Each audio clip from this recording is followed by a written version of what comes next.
প্রচণ্ড গরম। এই গরমে আমের ভর্তা খেতে অনেক মজা হবে। আমরা আমের ভর্তাতে আম কুচি করে নিয়েছি, কাঁচা মরিচ, এখন লবণ দিয়ে মাখানো হবে।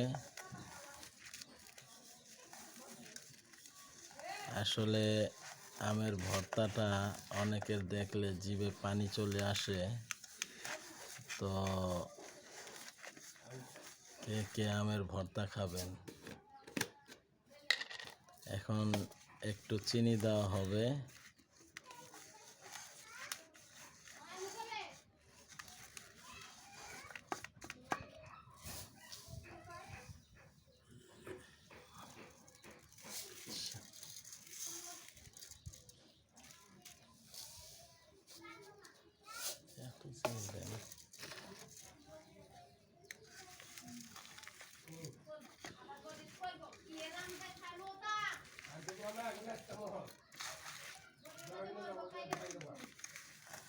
গ্রামগঞ্জে এভাবে আমের ভর্তা খেতে অনেক ভালো।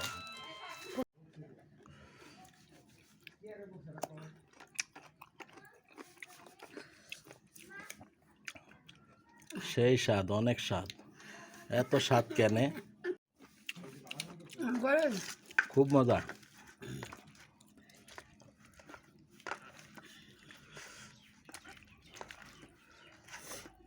প্রিয় ভাইরা, কে কে আমের ভর্তা খাবেন?